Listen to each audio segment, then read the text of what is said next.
Bacaan dari surat kepada orang Ibrani. Saudara-saudara, Kristus adalah pengantara dari suatu perjanjian yang baru, supaya mereka yang telah dipanggil dapat menerima bagian kekal yang dijanjikan. Sebab ia telah mati untuk menebus pelanggaran-pelanggaran yang telah dilakukan selama perjanjian yang pertama. Kristus telah masuk ke dalam tempat kudus, bukan yang buatan tangan manusia, yang hanya merupakan gambaran dari tempat kudus yang sejati, tetapi ke dalam surga sendiri untuk menghadap hadirat Allah demi kepentingan kita. Ia pun tidak berulang-ulang masuk untuk mempersembahkan dirinya sendiri, sebagaimana Imam Agung setiap tahun masuk ke dalam tempat kudus mempersembahkan darah yang bukan darahnya sendiri. Sebab kalau demikian, Kristus harus berulang-ulang menderita sejak dunia ini dijadikan. Tetapi sekarang ternyata pada zaman akhir ini, ia hanya satu kali saja menyatakan diri untuk menghapuskan dosa lewat kurbannya. Manusia ditetapkan Allah untuk mati hanya satu kali dan sesudah itu dihakimi.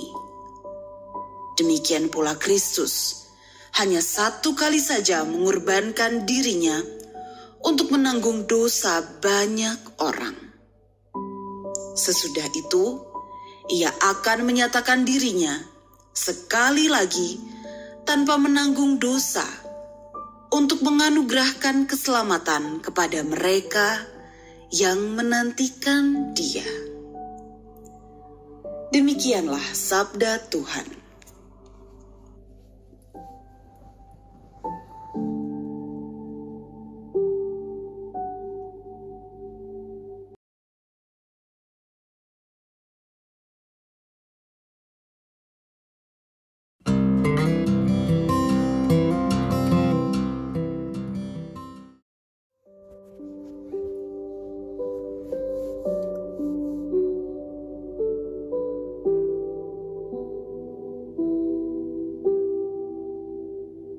Inilah Injil suci menurut Markus.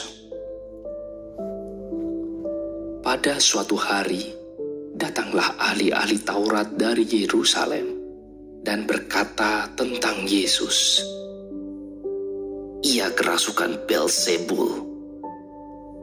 Ada juga yang berkata, "Dengan penghulu setan, ia mengusir setan." Maka Yesus memanggil mereka, lalu berkata kepada mereka dalam perumpamaan, "Bagaimana iblis dapat mengusir iblis? Kalau suatu kerajaan terpecah-pecah, kerajaan itu tidak akan bertahan. Dan jika suatu rumah tangga terpecah-pecah, rumah tangga itu tidak dapat bertahan. Demikianlah juga kalau iblis berontak melawan dirinya sendiri.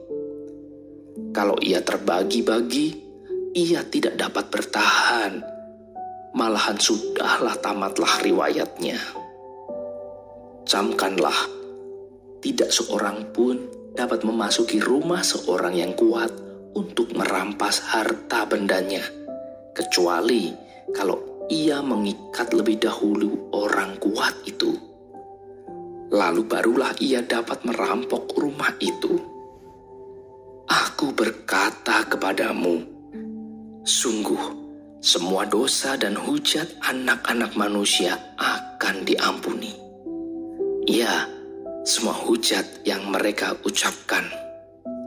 Tetapi apabila seorang menghujat Roh Kudus, ia tidak mendapat ampun untuk selama-lamanya, sebab dosa yang dilakukannya adalah dosa kekal. Yesus berkata demikian karena mereka bilang bahwa ia kerasukan roh jahat. Demikianlah sabda Tuhan.